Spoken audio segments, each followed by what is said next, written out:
ETF index mutual funds నేర్చుకుని stock మార్కెట్లో రాణించాలనుకుంటున్నారా? వెంటనే ఈ నెంబర్కి కాల్ చేయండి.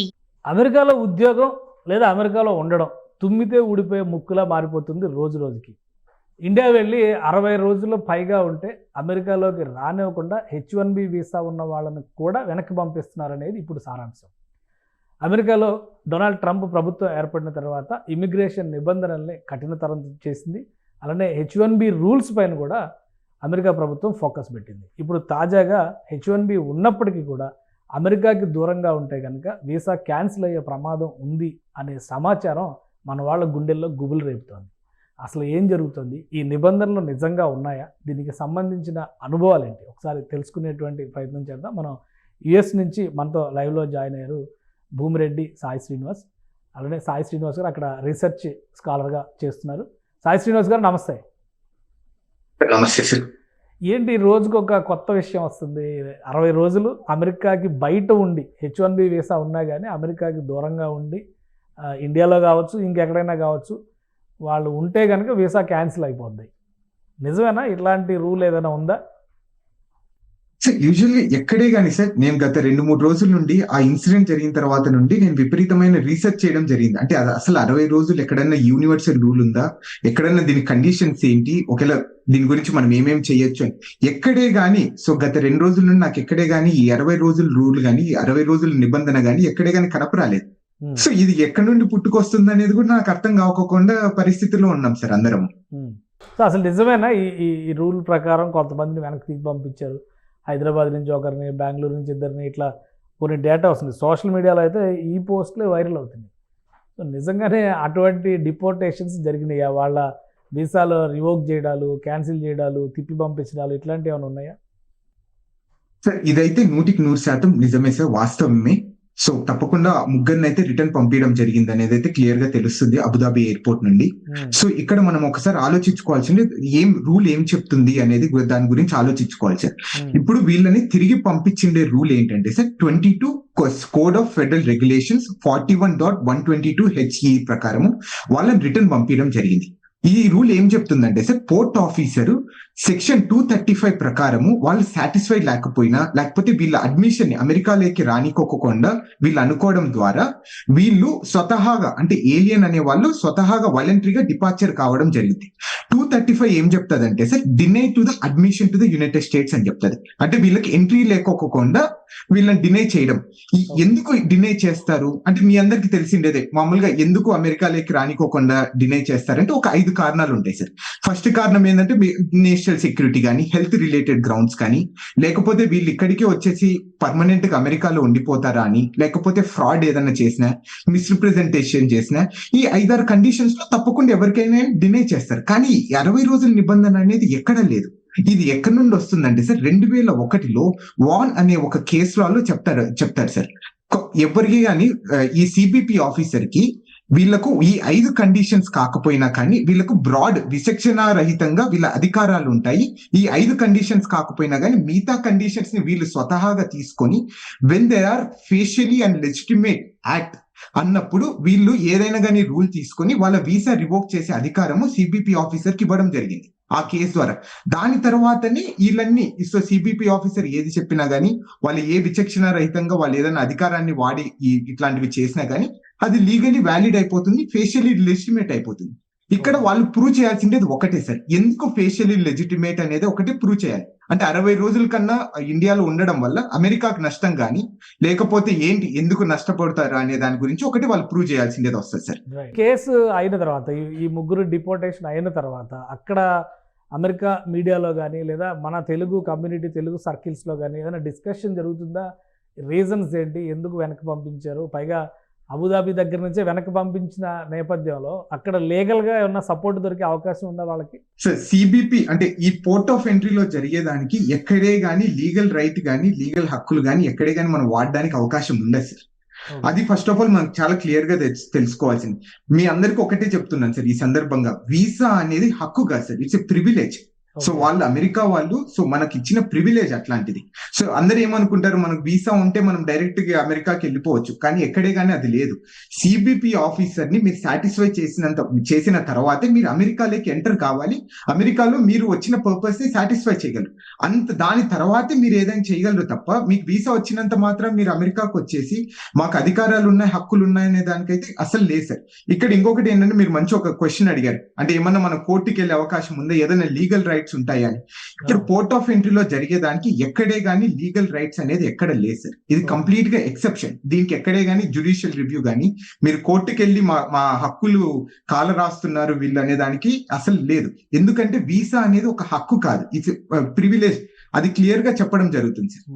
కానీ అంటే ఇప్పుడు మరి వాళ్ళు ప్రాజెక్టుల మధ్యలో ఉండొచ్చు, ఆల్రెడీ కొన్ని కమిట్మెంట్స్ ఉండొచ్చు, అక్కడ కొంతకాలం ఉండి బయటకు వచ్చిన వాళ్ళు అయి ఉండొచ్చు.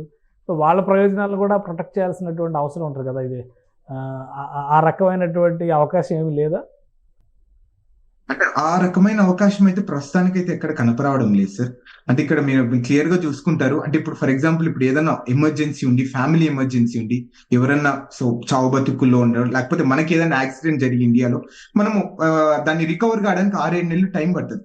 ఆ టైంలో పరిస్థితులు కూడా వీళ్ళు ఆలోచించుకోకుండా, ఈ ఎమర్జెన్సీ సిచ్యువేషన్స్ కూడా వీళ్ళు చూసుకోకుండా ఇలా వీసాని రివోక్ చేయడం అనేది నాకైతే కరెక్ట్ అనిపించడం లేదు. అండ్ వాళ్ళు క్లియర్ గా చెప్తున్నారు ఆ ముగ్గురు, మాకు ఎమర్జెన్సీ క్లియర్ గా ఉంది, మాకు ఎమర్జెన్సీ మా ఫ్యామిలీ ఇష్యూస్ లేకపోతే హెల్త్ ఇష్యూస్, ఆ క్లియర్ గా రీజన్స్ వీళ్ళ దగ్గర డాక్యుమెంటేషన్ ఉన్నా గానీ వీసా రిజెక్ట్ చేశారు అంటే వాళ్ళు ఎంత డిస్క్రిషన్, ఆ విచక్షణ రహిత ఆ అధికారాన్ని ఎలా ఉపయోగిస్తున్నారు అని కూడా ఒకసారి మనము ఎవాల్యుయేట్ చేసుకొని మనం కూడా కొంచెం కేర్ఫుల్ గా ఉండడం చాలా బెటర్ సార్. అట్లనే ఇంకొకటి ఏంటంటే, ఒకవేళ మీకు అట్లాంటి సిచ్యువేషన్స్ వస్తే మీరు H1B పిటిషన్ ని విత్డ్రా చేసుకొని మళ్ళీ మీరు ఫ్యూచర్ లో రావడానికి అవకాశం ఉంటుంది. ఇప్పుడు ఫర్ ఎగ్జాంపుల్ ఈ సిచ్యువేషన్ లో కూడా సార్ ఇక్కడ ఎక్కడే కానీ వాళ్ళు స్వతహాగా వాలంటరీగా డిపార్చర్ అయ్యారు కాబట్టి నో ఇష్యూస్. ఒకేలా వీళ్ళు అమెరికన్ గవర్నమెంట్ కానీ పోర్ట్ ఆఫీసర్స్ కానీ వీళ్ళని పంపించితే వీళ్ళు మళ్ళీ జీవితాంతం మళ్ళీ అమెరికాకు వచ్చే పరిస్థితి అయితే ఉండదు. తప్పకుండా ఈ ముగ్గురికి నెక్స్ట్ ఫ్యూచర్ లో ఎప్పుడైనా కానీ కొత్త వీసాస్ వేసుకోనో లేకపోతే F1 మీద H1B మీద L1 మీద వీసాస్ తో వేసుకొని మళ్ళీ అమెరికాకు వచ్చే అవకాశం ఉంటుంది కూడా సార్. కానీ ఇప్పుడు ఆ కంపెనీస్ ఎవరైతే ఈ H1B ప్రొవైడ్ చేశారో ఆ కంపెనీస్ వీళ్ళ తరపున అవకాశం కల్పించడానికి కానీ లేదా అక్కడ అథారిటీస్ని రిక్వెస్ట్ చేయడానికి కానీ స్కోప్ ఏమైనా ఉంటుందా? ఇంకా ఈ చాప్టర్ క్లోజ్ అయిపోయినట్టే అనుకోవాలా?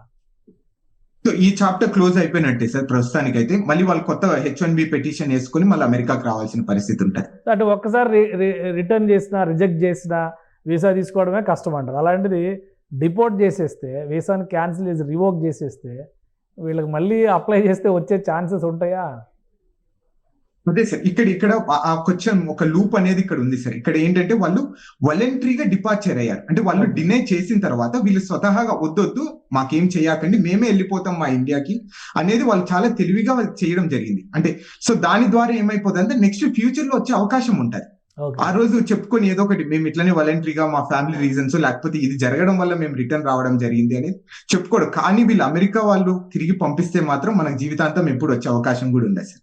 రైట్. అంటే ఇప్పుడున్న సిచ్యుయేషన్లో మీరు ఇచ్చేటువంటి సలహా ఏంటి? ఒకవైపు ఈ డ్రీమ్ అయితే చెల్లా చెదరైపోతుంది అనేటువంటి ఆందోళన ఉంది, ఇంకోవైపు నుంచి అమెరికాలో ఉన్న భారతీయులు కానీ అమెరికాలో జరుగుతున్నటువంటి పరిణామాలు కానీ మళ్ళీ అమెరికా రావాలి అనేటువంటి కళ ఇక కలగానే మిగిలిపోద్ది అనుకునేటువంటి వాళ్ళకి మీరు ఏం చెప్తారు? సార్ ఇప్పుడు ప్రస్తుతానికి అయితే మనం ఈ H1B వాళ్ళు ఎవరైనా కానీ ఎక్కడే కానీ ఈ రూల్ లేదు అనేది డిస్కషన్ దాన్ని పక్కన పెడితే, సో మీ అందరికీ ఒకటే నేను విజ్ఞప్తి చేస్తున్నాను.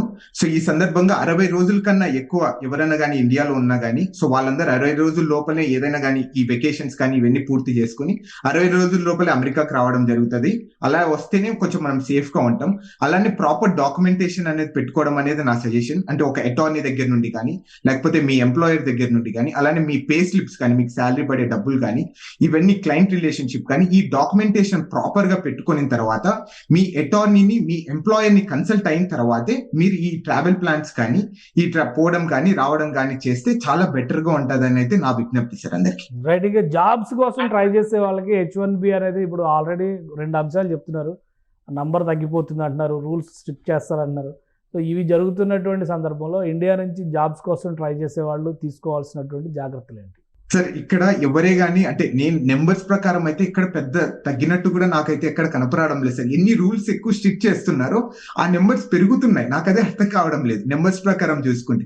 లాస్ట్ టైం కి ఈ టైం కి అంటే 1,50,000 H1B పిటిషన్స్ తగ్గిపోయాయి అంతే. సో ఇవన్నీ ఏంటి, ఈ 1,50,000 ఏంటంటే నాకు తెలిసినంత వరకు కొంచెం దొంగగా వచ్చే వాళ్ళు లేకపోతే సో వివిధ రకాలుగా ఏదైనా స్కామ్స్ చేసి రావాలనుకున్న వాళ్ళు కొంచెం తగ్గినట్టు ఉన్నారు తప్ప ఎక్కడే గానీ సో ఈ ఇంకా అమెరికన్ డ్రీమ్ అయితే నిలబడి అయితే ఇంకా ఆ ఆలోచనలు అయితే ఉన్నారైతే నేనైతే అనుకుంటున్నాను సార్. అంటే ఇప్పుడు వచ్చే వాళ్ళకు కూడా తప్పకుండా చాలా కేర్ఫుల్ గా సో మీరు ఏదైనా కానీ ప్రాపర్ ప్లానింగ్ తో ప్రాపర్ జాబ్ తోనే అమెరికాకు వస్తేనే మీకు అవకాశాలు ఉంటాయి. సో ఏదైనా కానీ ఒక ముందులాగా సో దొంగ సర్టిఫికేట్స్ పెట్టుకోను, లేకపోతే మీరు మొన్న చూసింటారు ఆల్మోస్ట్ సుమారు 5 మందిని మన హైదరాబాద్ లో అరెస్ట్ చేయడం జరిగింది దొంగ సర్టిఫికేట్ పెట్టుకున్నారని. అలాంటి వచ్చే వాళ్ళకు మాత్రం అసలు అమెరికా అనేది కరెక్ట్ ప్లేస్ కాదు ఇప్పుడున్న పరిస్థితిలో. అలాంటివి అసలు చేయకండి అని అయితే నా suggestion sir. Right thank you Sai Srinivas గారు మీ విశ్లేషించినందుకు. ఇది H1B వీసాలు ఉండి కూడా దేశం నుంచి అంటే అమెరికా నుంచి దూరంగా 60 రోజులు పైబడి ఉన్న వాళ్ళకి జరిగినటువంటి అనుభవం చూసిన తర్వాత చాలామంది ఆందోళన చెందుతున్నారు. అయితే రూల్స్ పరంగా డాక్యుమెంటేషన్ పరంగా ప్రాపర్గా ఉన్న వాళ్ళకి మాత్రం ఎలాంటి ఇబ్బందులు లేవని సాయి శ్రీనివాస్ విశ్లేషిస్తున్నారు. మరోవైపు కొత్తగా వెళ్ళేటువంటి వారి సంఖ్య కూడా ఏమాత్రం తగ్గడం లేదు. పిటిషన్ పెట్టుకునేవాళ్ళు, అప్లికేషన్ పెట్టుకునే వాళ్ళు తగ్గొచ్చేమో కానీ వచ్చేటువంటి నంబర్లో మాత్రం పెద్దగా మార్పు లేదని చెప్పి అంటున్నారు. సో ఏదైనా ఏ దేశం అయినా కానీ కరెక్ట్ ప్రొసీజర్ని ఫాలో అయితే ఆ దేశంలో విలువ గౌరవం ఉంటుంది. అలానే మన సొంత దేశానికి కూడా ఆ గౌరవం పెరిగేటువంటి ఛాన్సెస్ ఉంటుంది. ఎలాంటి మిస్లీడింగ్ ఇన్సిడెంట్స్కి మిస్లీడింగ్ అంశాలకి పాల్పడకుండా ఉంటే కనుక అమెరికా రావాలనేటువంటి డ్రీమ్ ఇప్పటికీ చెక్కు చెదరదని ఆయన విశ్లేషిస్తున్నారు. ఇది special discussion. Keep watching. Suman టీవీలో మీ పర్సనల్ అండ్ బిజినెస్ ప్రమోషన్స్ కోసం కింది నెంబర్కి కాంటాక్ట్ చేయండి.